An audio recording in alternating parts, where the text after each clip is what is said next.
I found a hidden room in my house. I wasn't meant to me.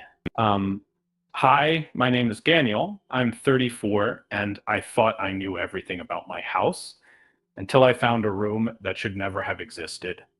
It all started about 3 weeks ago. My wife, Carla, and I bought this old Victorian home about a year ago.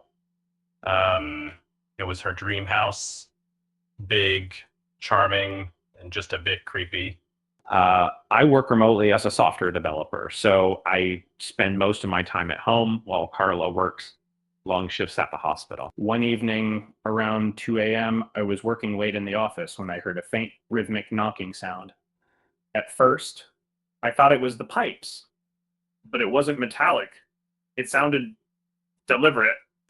Like someone was tapping, then pausing, tap, tap, tap, tap, pause, tap. It was coming from behind the wall in our bedroom. I didn't want to wake Carla, so I just noted it in my phone and figured I'd check it out in the morning. The next day, I tapped on the wall where I thought the sound came from. It sounded hollow, much hollower than the other walls in the room. I knocked on the opposite wall, solid. I started measuring and comparing room sizes.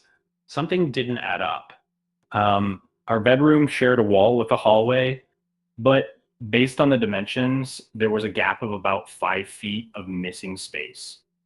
Curious, I went into the attic to check the layout and that's when I saw it. There was an old boarded up square outline in the floorboards, like a trapdoor. It wasn't obvious at first because someone had placed dusty boxes and a broken chair on top. I cleared it and pried it open. A ladder descended into darkness.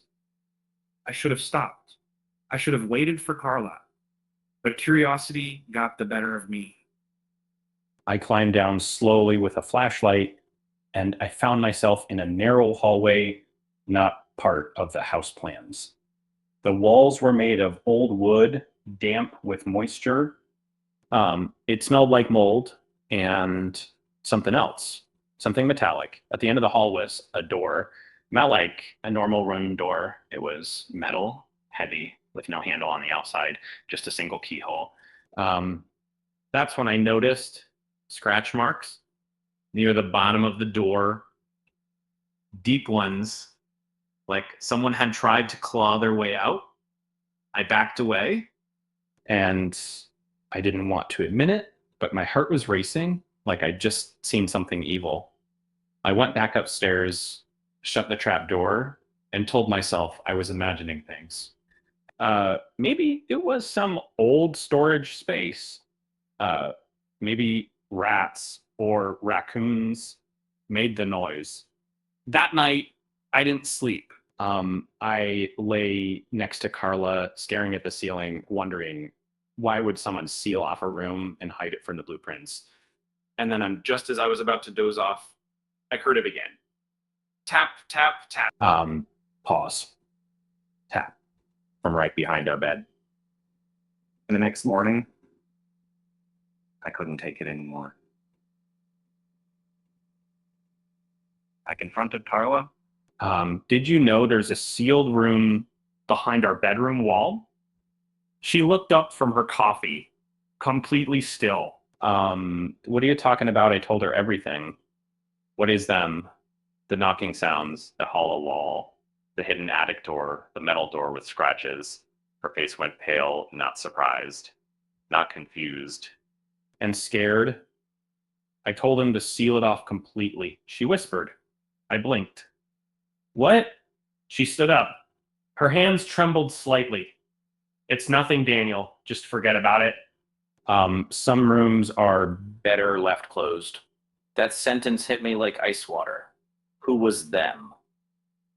Why would anyone seal a room and hide it from the person living here? Why didn't she ever mention this before? I followed her as she stormed upstairs and into the attic. She tried to block the trapdoor with the same junk I had moved, but I stopped her. You knew about this the whole time. Um, what the hell's going on? Carla avoided my eyes. It's just my parents used to live here before they passed. That room, it's part of the past. Something bad happened. Um, I don't want it reopening. I pressed harder, but she shut down, cold silent. She wouldn't talk to me for the rest of the day. That night, I waited until she fell asleep. I couldn't help it. I had to go back down there.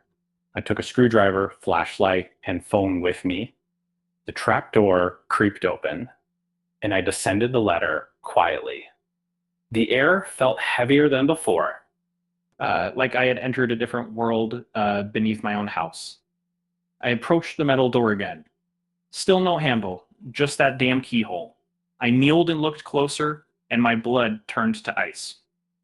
There were fingernail fragments stuck in the grooves of the scratches. Some of them still had flesh on them.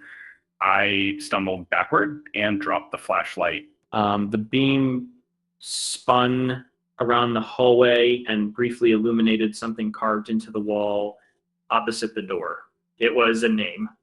Uh, my last name, Miller. Beneath it, another word scratched over and over, help. I picked up the flashlight, hand shaking, and turned to leave when I heard it again. But this time, not just tapping, a voice. Very soft, like someone whispering through the wall. Daniel let me out. I ran. I flew up the ladder and slammed the trapdoor shut. And I shoved everything I could find on top of it. Boxes, books, furniture. Back in the bedroom, Carla was sitting up in bed. She was already awake, staring at me like she expected. You opened it again, didn't you? She asked flatly. I didn't answer. I couldn't. That's when she said something I'll never forget. Daniel, you used to live in that room. My knees gave out. I sat on the floor, breath gone. What did she mean? I don't remember any of this, I shouted. She didn't blink. You weren't supposed to. I barely slept that night. Every time I closed my eyes, I saw that name Miller carved into the wall, surrounded by scratches and blood. And Carla words echoed in my mind like a curse. You used to live in that room. The next morning, I demanded answers. Carla just stared at me, calm but cold. I tried to protect you, Dan. And that's why I never told you. You begged me to seal it. You screamed until we did. I felt like I was losing my mind. What the hell are you talking about? I've never been in that room. I don't remember anything like that. She walked over to her nightstand and pulled out a small locked wooden box. I had seen it before, but never thought much of it. She handed it to me and gave me the key. Inside were Polaroid photos. About a dozen of them. The first one showed me, at least I think it was me, sitting on a mattress in a concrete room. The walls looked just like the hidden hallway. Same wood, same dampness, same metal door in the background, and my eyes in the photo were blank. I looked completely hollow. Another photo, me curled up in a corner, clutching my head. Carla was there, kneeling beside me, tears in her eyes. I looked like I didn't even recognize her. What is this? I asked, my voice cracking. She took a deep breath. Before we got married, you went through something bad. You were working for that cult Daniel. You don't remember because you asked me to erase it. But that word hit me like a hammer. Cult. No, that's not possible. You were never officially part of it, she said, but you followed them. And, you stayed in that room willingly for 3 months, and they convinced you it was where the real you could emerge. And that room was your cleansing space. They starved you, controlled you, broke you. I felt like throwing up. I found you after someone tipped me off. I begged you to come back, but you were gone. Gone in the head. Gone in. We had to keep you locked in there for your own safety for weeks before you started returning to yourself. You told me to seal it forever. and you made me promise to never bring it up again. I dropped the box. The photos scattered across the floor. I don't remember any of this, I cried. I know, she said quietly. Because we erased it. With medication. With therapy. You wanted it gone. I backed away from her. Why is it coming back now? She looked down. And so, because the room is waking up again, my skin crawled.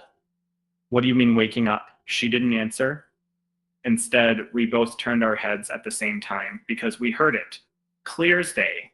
A man's voice from beneath the floor. Daniel, let me back in. This time, it wasn't asking. It was commanding. I wanted to run. Leave the house, burn it down if I had to, but I couldn't move. And that voice, it sounded exactly like me. Carla was frozen too. Her eyes filled with the kind of fear that doesn't come from surprise, but from recognition. I didn't think it would come back, she whispered. We buried that part of you.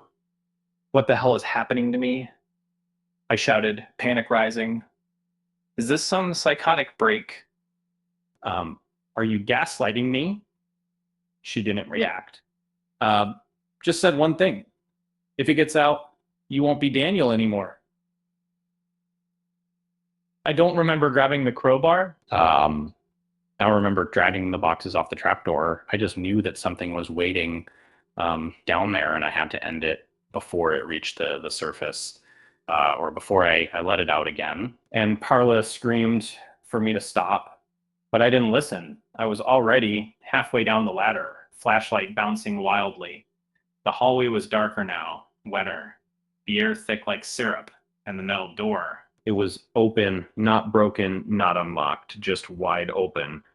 The inside of the room was empty, except for one thing, a mirror, old, cracked, and in the center of the glass, a smudged reflection of me.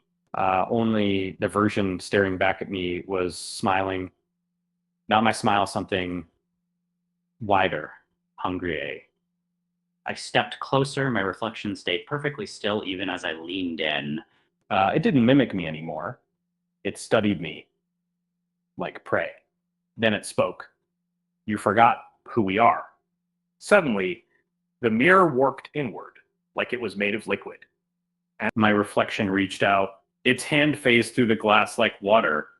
I staggered back, but it grabbed my wrist. It was cold. So cold it burned. You locked me down here, it hissed. But now you're weak again, and I'm strong. I yanked back. My skin tore where it held me. Blood ran down my arm. But I broke free. I screamed, not just in fear, but in fury, because now I remembered everything. The cult, the experiments, the ritual that split me in two. One part stayed above ground, the part that could nub Carla, the part that could live, the other half. It stayed here, hungry, waiting. I slammed the door shut and braced it with the crowbar. I jammed broken boards against it, hammering nails with bare fists. And the door thrashed behind me like it was, like something was throwing its entire body against it. But I didn't stop until it held. I ran, climbed up the ladder, slammed the trapdoor, and Carla helped me drag the heavy dresser over it. We sat on top of it together, breathing hard, bleeding, crying. And in the silence that followed, we heard it whisper again. You can't bury me twice. That was 2 days ago. We haven't slept. I don't know how long the seal will hold. But if you're watching this video and you ever hear tapping from inside your walls, don't answer, because some things should never come back.